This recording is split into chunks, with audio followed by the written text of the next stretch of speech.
is the missile from the sky, which still baffles the Rockingham County Sheriff. What was it that hammered a hole in this house in Hampshire? Can it really be that living fish can rain from the sky? A fish story at Hughenden Airport in Queensland today. A tropical downpour up there was apparently accompanied by hundreds of live fish which literally rained out of the sky. Locals quickly spotted that the slippery little customers were tasty freshwater perch, and soon the fish weren't flying but frying. Eyewitnesses, some of them teetotal at that, swore that the fish came from the clouds, though how they got there is anyone's guess. Mysteries from the Files of Arthur C. Clarke, author of 2001 and inventor of the communications satellite. Now in retreat in Sri Lanka after a lifetime of science, space and writing, he ponders the riddles of this and other worlds.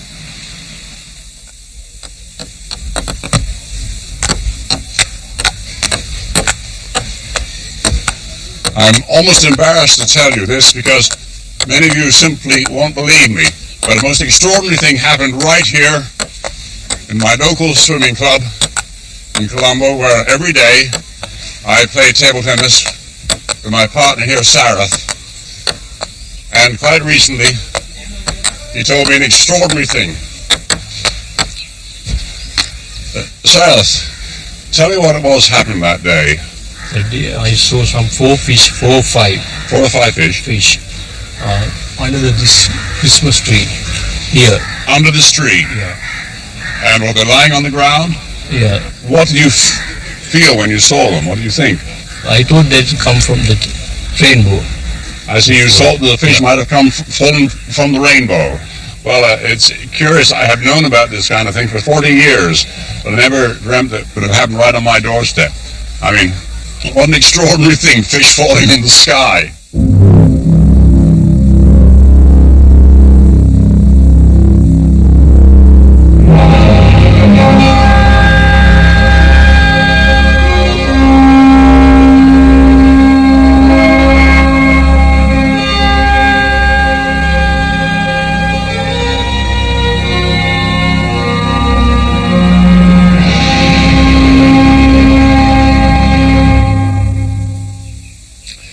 It would be about 6:15 in the evening, a summer's evening. During World War II, Yorkshireman Joe Alpin was stationed with the Artists' Rifles at Alton Towers in Staffordshire. That particular evening, he was driving in the Deer Park in an army truck. The sky suddenly darkened, very, very dark indeed, like a thunderstorm. And then the frogs came, millions of them, raining out of the sky. Millions upon millions of frogs, about a half-inch long. They fell all over us, all over the grass, all over the cars, down the neck of our tunics, on our feet, hands everywhere. And they were very minute things, no bigger than a dice or a small cube of sugar, little tiny things. And it wasn't possible to walk on them at all.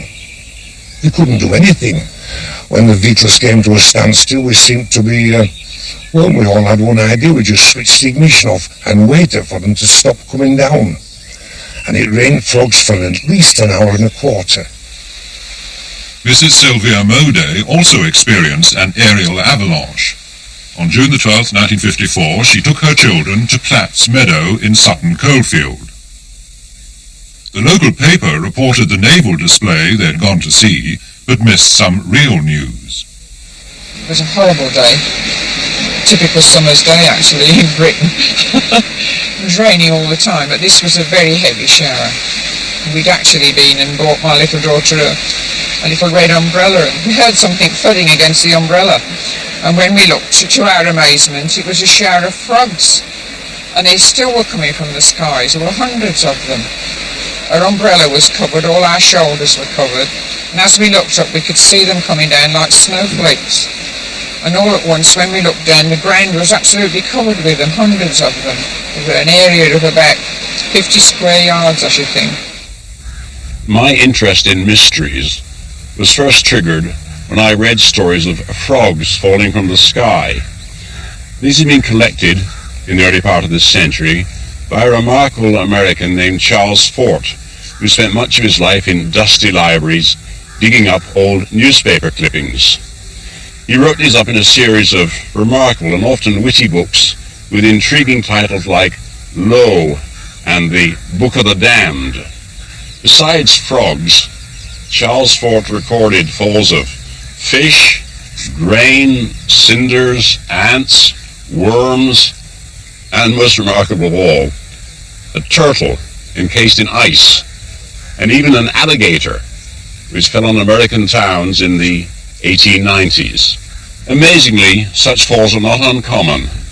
Charles Fort mentions one which occurred right here in Cinnamon Gardens, again not more than half a mile from my house in Colombo.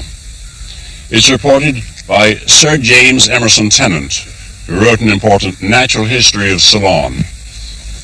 He was riding through here when he saw a heavy rainstorm. When he reached the spot, he discovered that the ground was covered with little fish wriggling around. Now, this is at least a mile from the sea, and there are no lakes or ponds or rivers around. Sri Lanka is by no means the only place where fish have been recorded falling from a clear sky.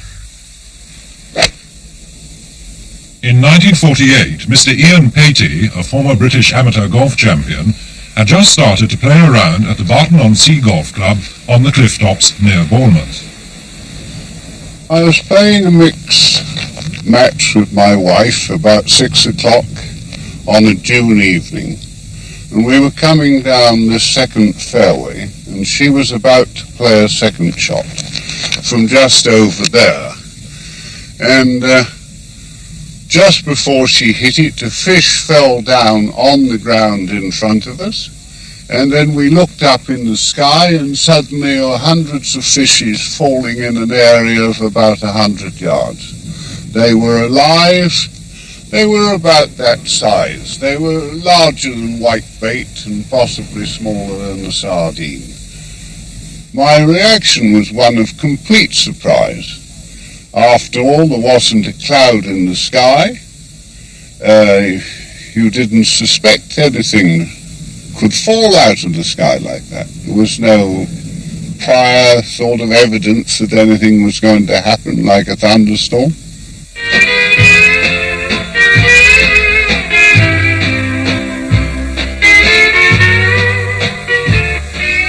It was a humid October morning in 1947 when it rained fish in Marksville.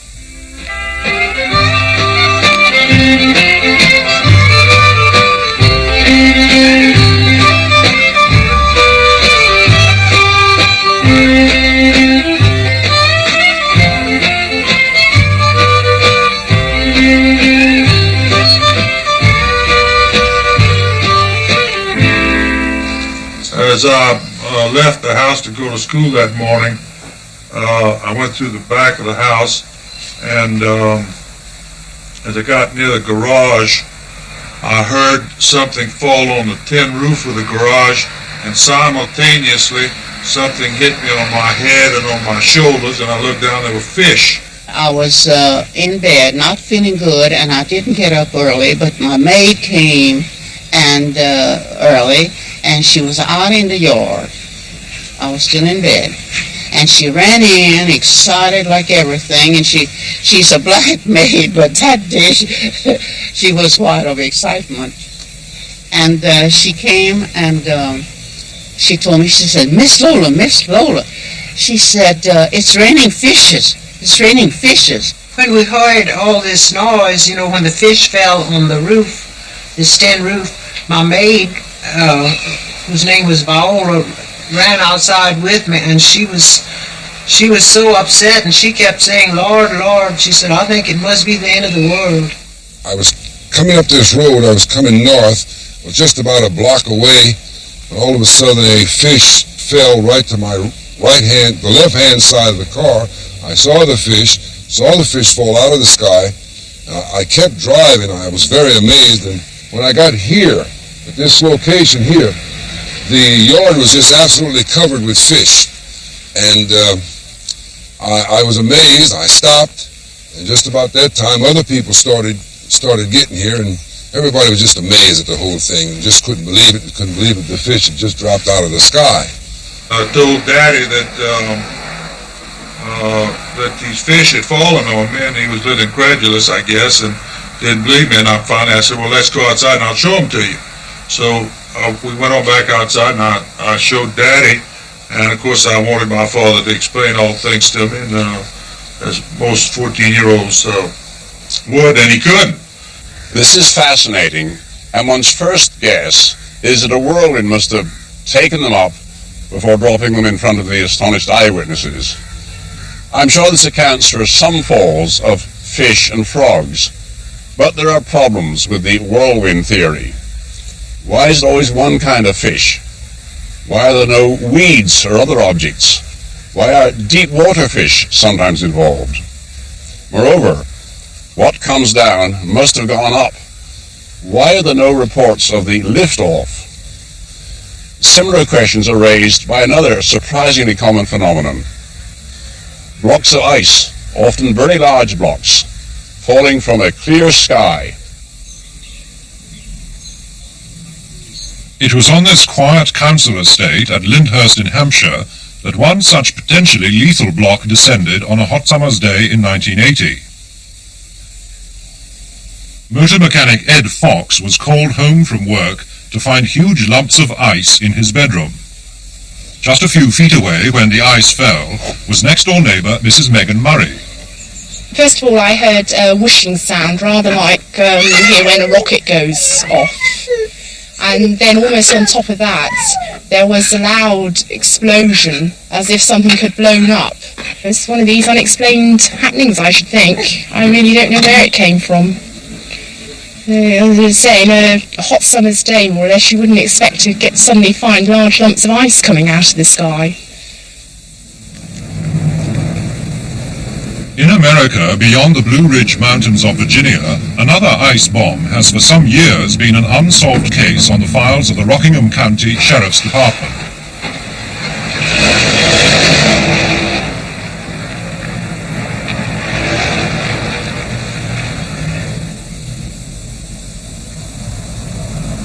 The scene of the incident is the home of Wilbert W. Cullers and his family at Timberville in the Shenandoah Valley. Me and my son and his wife, it is now his girlfriend at that time, were sitting here watching television, the $6 Million Man to be exact. And the $6 Million Man had just got up on the roof of a big building and reached over and grabbed a vent or a smokestack or something and give it a yank, and just as he yanked, it sounded like the ceiling all fell in on my house. We looked up the ceiling and we saw insulation and ice falling down on the floor, which flew all over us. Well, if it would have been maybe 4 to 5 feet more this direction, I think it probably killed us all. We learned later that there were several pieces of ice found. One piece fell out in the road out in front of the house, and another piece landed back over the hill in a man's field. But we had no idea where it came from, but it was sure in a hurry to get here. The only surviving fragment of the ice is now in the custody of Sergeant Butch Hottinger. He's making one final attempt to crack the case. This time I'm taking that ice to a research laboratory to try and find out probably for this last time, where this ice might have came from.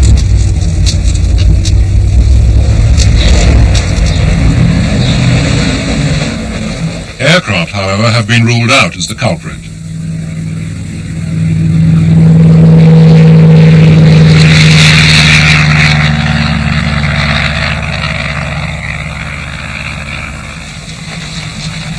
"2,000 miles and 3 planes later, Sergeant Hottinger's destination is the National Center for Atmospheric Research, perched high in the Rocky Mountains, and the Sub-Zero Laboratory of Dr. Charles Knight. Come in. Hello. Hello. Dr. Knight? Yes. Sergeant Hottinger. How do you do? Rockingham County Sheriff's Department. Oh, pleased to meet you. With me a specimen from the Timberville ice fall. Yes. Well, let's see what it looks like. Have you analyze it there and see if you can help me on it. How big was the piece that did fall? The piece that did fall, I'd say it probably is, you know what the size of a basketball is? It's about the size of a basketball. I see. That's too big for a hailstone anyway. Pretty good size. I see. This angled part is part of the fractured surface, I suppose. Yes, sir, it is. Well, the first step is to cut the ice with a saw so as to expose the internal structure.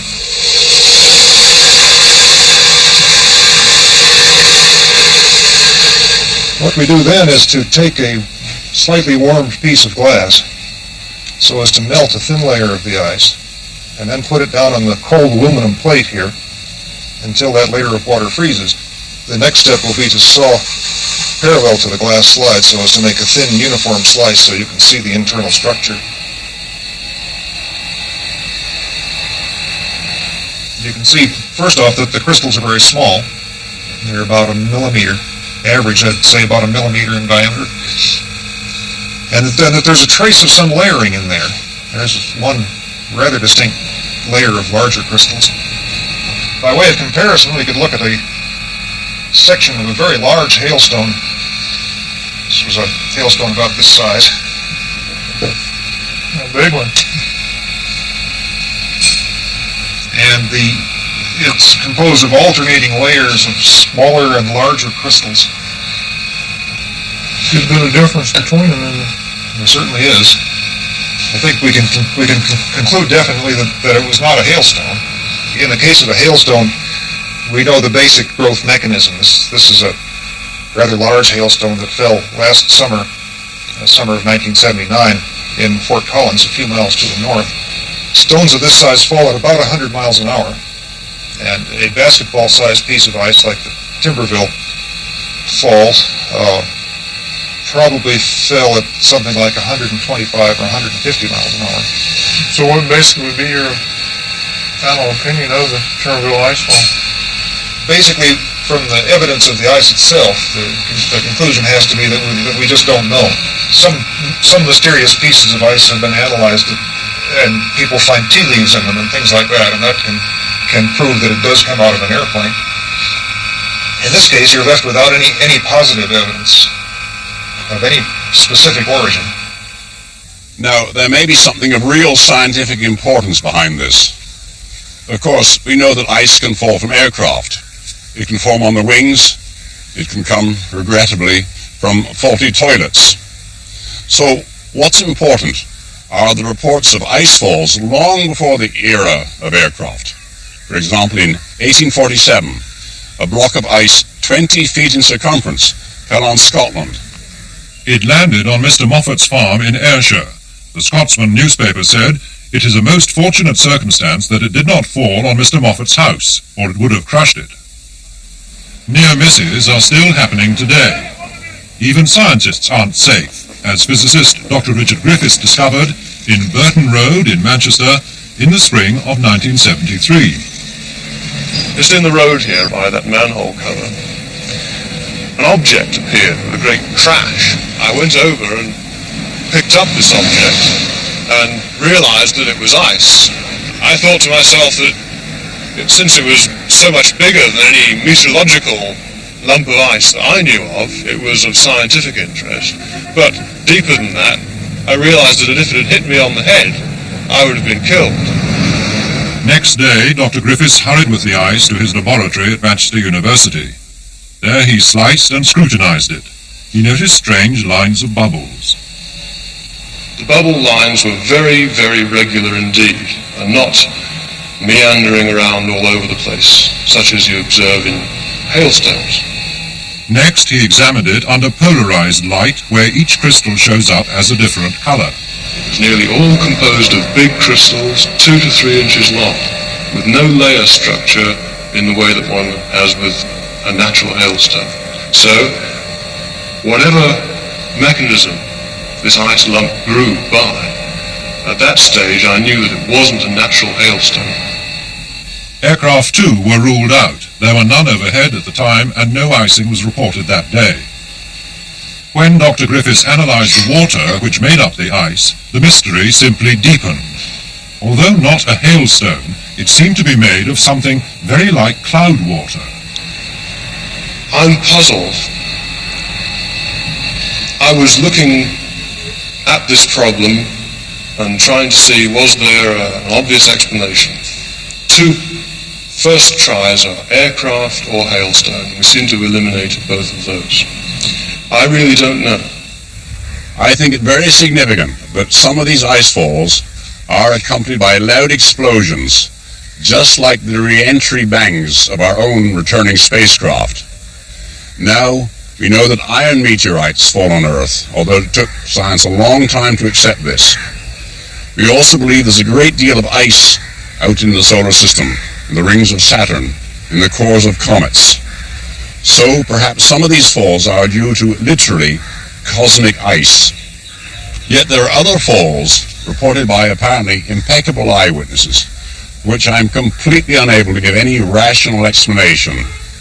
Your guess is as good as mine. On Sunday, March the 13th, 1977, Mr. Alfred Wilson Osborne, chess correspondent for the Bristol Evening Post, left the Westbury Park Methodist Church to walk home with his wife.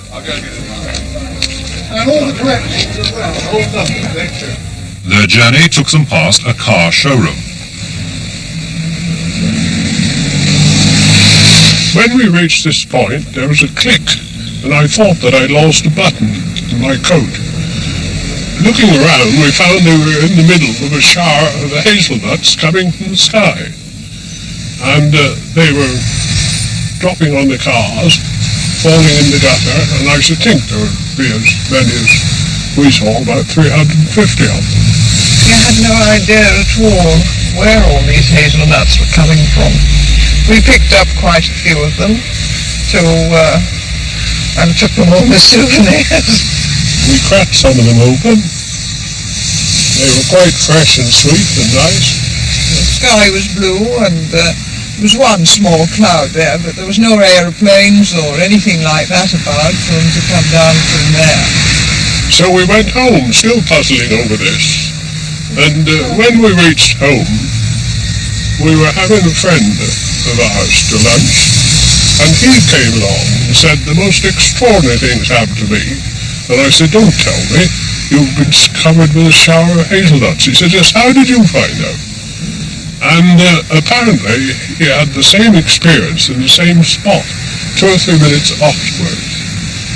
How they came and where they came from, I have no idea, but I have thought that it might be a vortex that sucked them up. But I don't know where you suck up hazelnuts in March.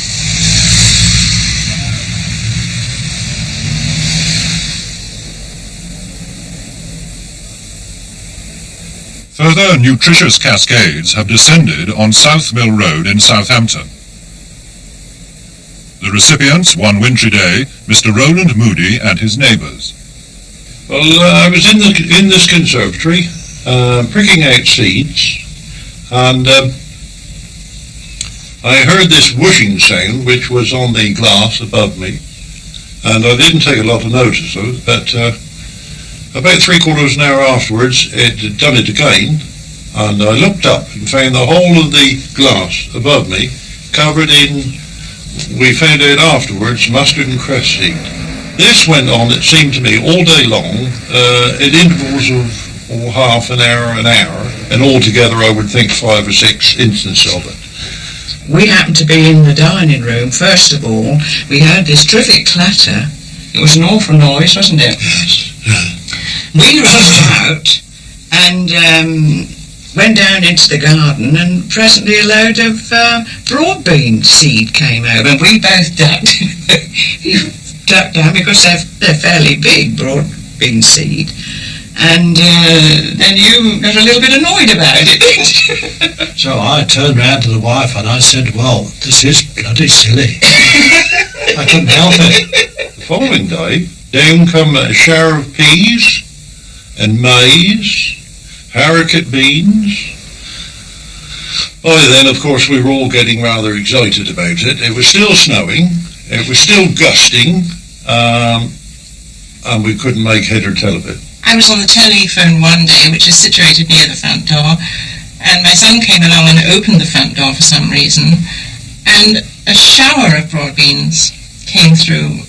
I should think dozens and dozens of them, and really quite startled me, because I gave a little cry, and my friend on the other end of the phone said to me, "What's the matter?" And I said, "Oh, I've just been hit by a lot of beans." So it was quite a giggle from her point of view. Anyway, she came round, and she was there when it happened again, and said that she wouldn't have believed it if she hadn't have seen it. And there were literally dozens of them littering the carpet. And this sort of went on, well, all day long, right up until 8 o'clock in the evening. And several visitors came to my door and were hit on the back of the head. I was hit on the head, and they really hurt. They stung. They came with such force. And I suppose altogether we must have collected some 10 pound in weight of seeds. It was almost unbelievable. The beans grew, the peas grew, well, everything in fact grew, and I believe Mrs. Gale has already sent some up the Midlands, and they've made a very good crop.